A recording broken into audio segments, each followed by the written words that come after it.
Hey y'all, welcome back to Tawana Talks, where ADHD parenting gets real, raw, and whole.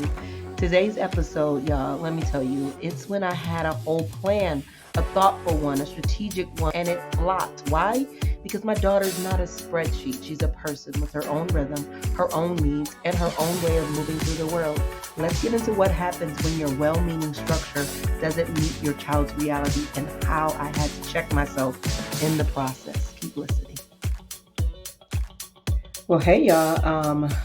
So when I come on here, I just feel like I am just sitting down having conversation with a bunch of friends, and so I know that I don't even know if the trend is still trending. We listen and we don't judge, but here we listen and we don't judge because this is the judgment-free zone, and the stuff that we talk about on here on this podcast is real. Like I'm just gonna say it. And because I'm talking to friends, right? Like, and if you are not a friend yet and you're listening after 5 seconds of being on here, then you are a friend. So, um, yeah, there is a lot of realization that I get in parenting my youngest child who lives with ADHD. There was a lot that I learned with my older children that helped shape and mold me into the mom that I am, but then also builds me into the leader I am and builds me into the mom I am today. But now, having a little bit more years and wisdom in the game, um, it hits a little bit differently. Like I'm able to do some reflection, like in the moment or even after, but it's real. It's like, oh, now I see like how the small moments of life play into the big moments of life, and how I need to really reflect almost immediately or a little bit sooner than I did with my older children. Because with my older kids, I didn't have a longevity sight, if you will. Like I knew they were going to get older and I knew they were going to grow up, but it still was something that I was living through. With this younger one, I know she's going to get older and I know she's going to grow up because I've already experienced it. And so it's a little bit more important for me, not saying that's more important for me than it is for you, but it's more important for the me now than it was for the me then. It was important then, but it's a little bit more urgent, I should say, not more important, because I do have that gap in that site there. But I say all that to say that it doesn't make it easier, right?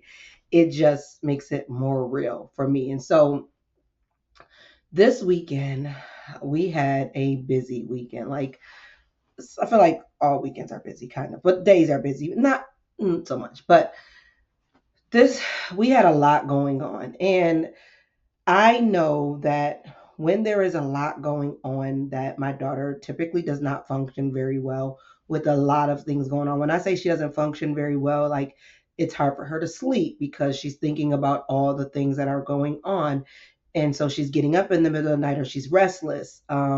She wants to stay up late, all of these things. And so I have to structure my day around her mood and around how she feels or how she's operating. And sometimes I structure, being honest, we don't listen and we don't judge. Sometimes I structure my day, the structure for my day looks like um, avoidance. Like, and when I say avoidance, it may be like, I'm gonna get up extra early, do all the things that I need to do, and then I will wake her up when it is close to time, giving her enough time to get ready and get out the door or get to where we have to go, because that saves my peace. And I'm doing air quotes if you're listening. It saves my peace in the moment that I'm getting ready. What I fail to realize, and this is after several times, not after one time, but just this recently after I kind of repeated the cycle and realizing that, oh, I'm the problem, that all of the peace that I'm saving in the moment of saving my peace, I don't know what that was. All of that is not saving the peace in the moment that counts, if that makes sense. Like I've gotten all the things that I need to get done, but I've not allotted space and time for her to get all the things that she needs to get done, because I'm literally just saying the only thing that you need to get done is the things that I tell you need to get done, and then we need to move with urgency. And so there. And so I'm planning for everything that I need to do, and I am doing very well at planning that. And I'm planning for all the things that I feel like she needs to do, because I'm thinking there's nothing else that she needs to do, right?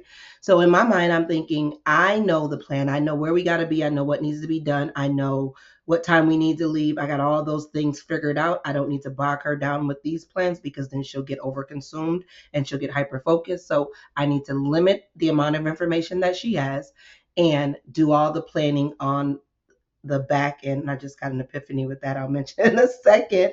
Gosh. So I'll do all the planning on the back end. And so then on the front end, all we have to do is move, because I've already fixed it. And some may call that type A personality. I've kind of not adapted or adopted or accepted that, but the more I think about it, I'm sure it is.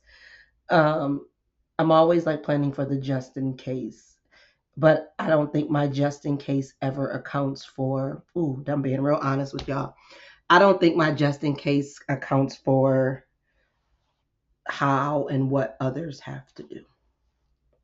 Like, I'm like, just in case this happens, just in case that happens, but not like just in case you need to do something else. I'm like, just in case you have a meltdown, and then I can plan earlier so that we can get through the meltdown. But I'm not planning for, like, just in case, let me give you space, just in case there's something that you also need to contribute or add to. And so in my focus of, man, in my focus of kind of fixing it, I'm not allowing space. And I said I'm having a little bit of revelation, because I think in one of the previous episodes where I think it was titled I Don't Need Your Help, I had a revelation of my daughter telling me, I think she was 4, how she didn't need my help to like pour milk or do certain things. And I was like, yes, you do. You're 3 or you're 4. You do need my help. And what she was actually saying was not that I don't need your help, but it was like, let me do it. Let me see how it needs to be done so that I can fix it myself.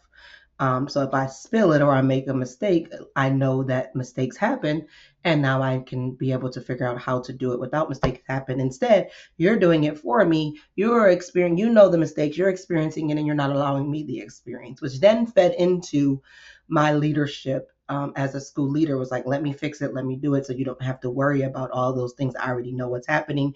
And I thought I was being nurturing, and actually what it was being was controlling, and people were not resonating, including my daughter, with I'm just helping. They were like, no, you don't think I can do it. That's why you're doing it for me, or even allowing me to learn through the process. And so that little monster is rearing its ugly head again. And now I need to address it. And so let me give y'all the scenario of what happened. And the crazy thing about it is, until now, when I said it right now, like, I didn't reflect on it that way when I was thinking about it and thinking about this episode until now. And now I'm seeing the correlation between the two. So I say that to say that one thing looked like another thing, and I didn't see the resemblance or the twin of it until I'm saying it now. Like, that behavior is also this behavior. And although I see the difference, although not I see the difference in it, I didn't see the similarity. I thought I saw it as two different things. That behavior and action is probably looks very similar to other people, and so they're like, that's the thing that you do, or that's the thing, that's the character flaw. I do quote unquote, because it may not necessarily be a flaw, but it's a character thing, an area of growth. And so it probably was, I mean, I'm not even gonna say probably, it is a thing that most likely reared its head and showed up with my other children as they were growing up. And now I'm seeing it. Like, I'm today years old and now seeing it. I saw it with the I don't need your help, and now I'm seeing it here again. That is now 6 years later. and then seeing the similarity for it. And so, oof, it's not fun when you have to look yourself in the mirror and be like, dang, girl, I see you looking like your old self. It's fun when you say, like, dang, girl, I see you looking like your old self when losing some weight. But when you looking like your old self carrying those same things on, you're like, take that off. So here's the situation. And I said all of that to say, to beat around the bush, to tell you the actual scenario and how this showed up is we were getting ready to go somewhere in the morning, or we were going somewhere on a Saturday morning. And I knew, and we had a busy Friday and a busy Thursday. So our week had been busy leading up to it. And so I know she was tired. And I'm like, this is me. And I've already given y'all all the context. So I'm going to go right into how I was thinking and feeling without judgment, because this is what happened. And so I did not want to deal with the attitude and the tired and all of the things. And I knew where we were going. We were going to go babysit for a friend. And I knew we didn't need to get all dialed up, and we didn't need to do all of the things. We had already taken our showers the night before and all the stuff. We literally could just go in our t-shirt and leggings and call it a thing. I knew that she probably was going to want to take a couple of things, like her coloring things and things like that. I would already have my iPad and the things that I needed, and we just needed to head out the door. And we would eat there or on the way or whatever. And so I'm planning for that. Like, this is the thing. We just need to get up. We just need to go, all the things. So I am going to eliminate or bypass any of the drama, if you will, in waking her up and having to do it, all that. So now all I need to do is get her up and get out the door, because I've already fixed and set up everything. Well, she wakes up, and that's not the case. She had other plans in mind, right?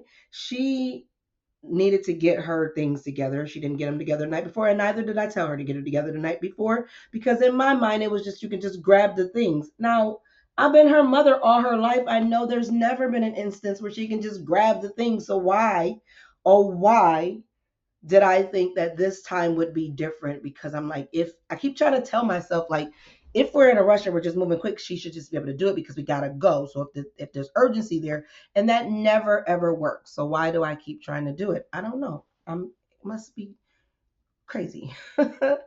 But so it didn't work. It backfired. My plan sucked for her and really bit me in the butt, because although I had everything situated and set for us to just go, she had other plans. She needed to get her things ready. She had to decide, what she was actually going to put on. She didn't want to wear her leggings and things like that.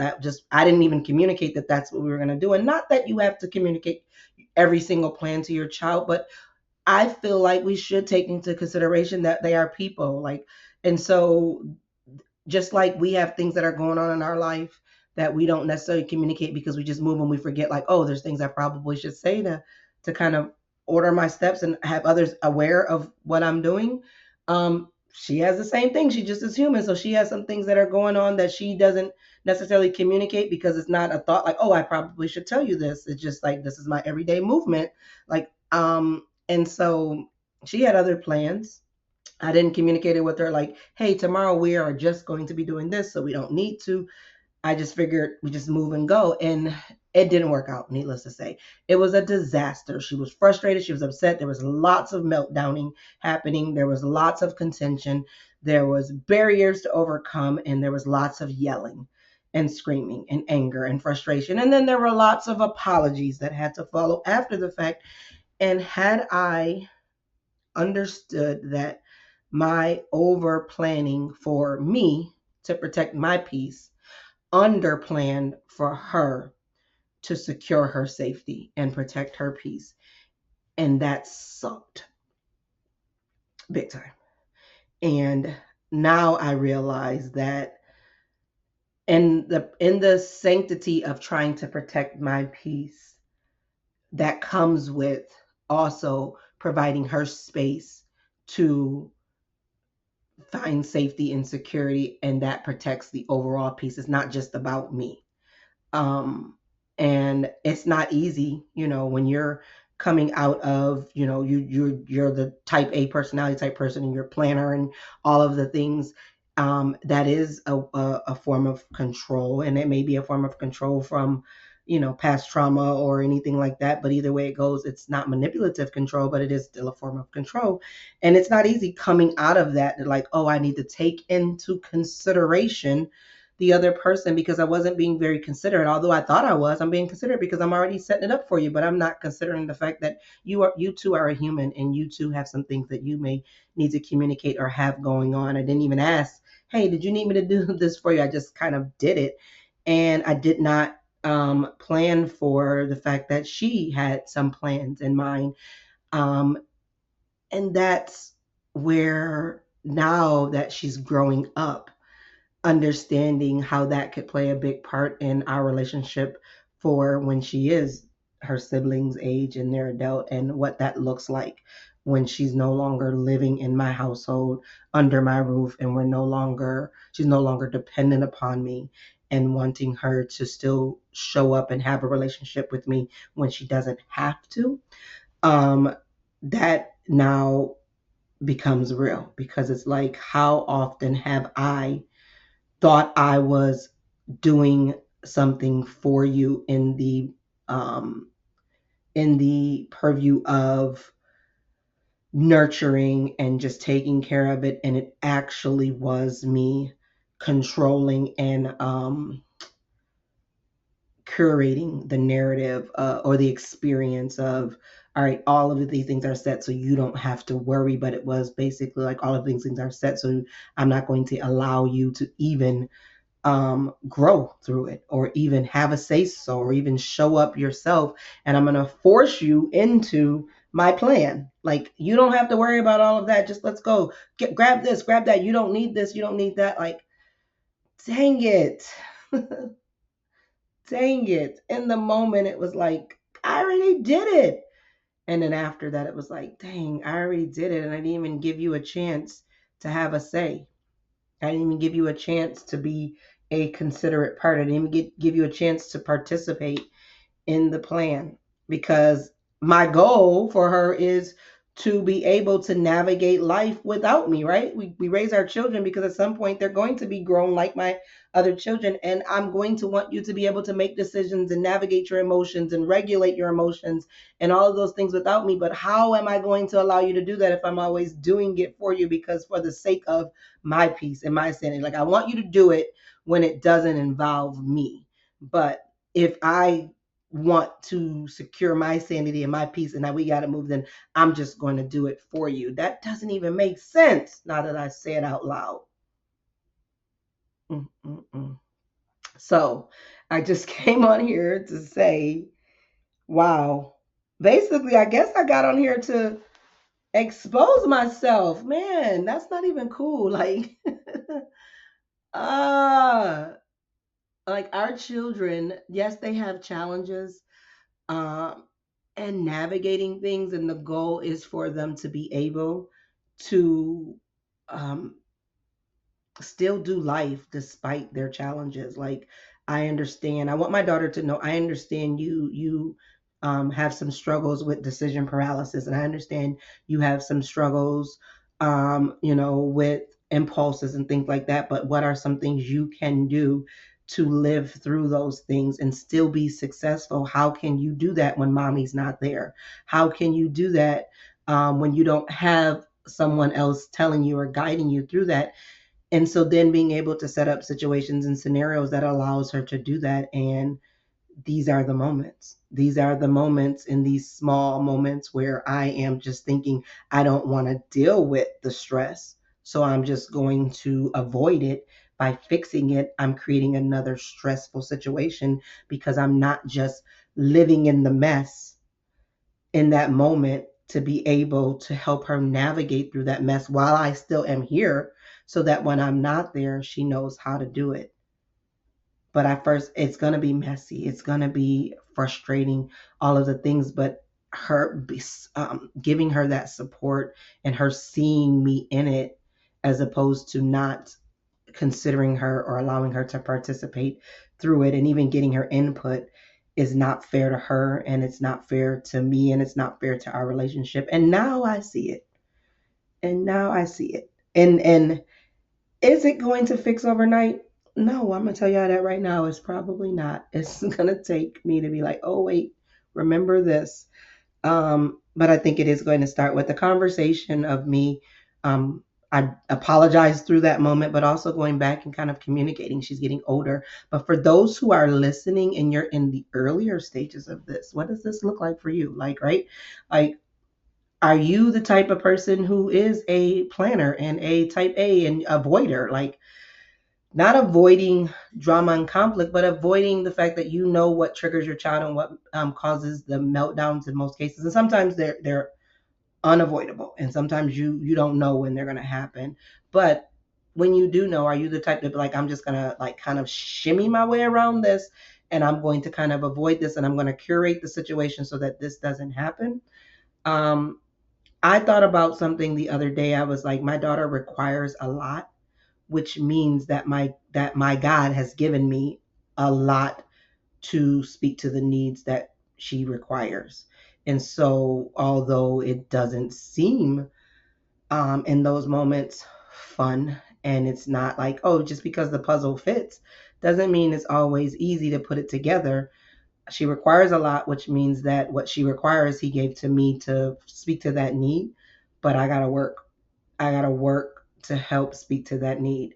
And you got to work to help speak to that need. And so I just encourage you to think about the moments that you have focused on maybe saving your peace, where actually it backfired. And although in the moment you saved your peace, but in its entirety or the grand scheme of things, it wasn't really peaceful to begin with when we think about the big picture. And so, is it worth it? Is it worth it? I speak a lot about, honoring, creating a rhythm that honors your peace, your priorities, and the people you care for, and your presence. And so those are not compartmentalized. It's not like honor your peace. Okay, now we can set aside all of those things. No, it's honoring your peace, your priority, your presence, and the people that you care for. How do we curate a life that does all of that? And in the grand scheme of things, although in the moment of me preparing, I was at peace, but in the grand scheme of things, it wasn't at peace overall, and it didn't honor my presence because it didn't show up well. It didn't honor the person that I was caring for, and it didn't honor my priorities because I did not even consider her input.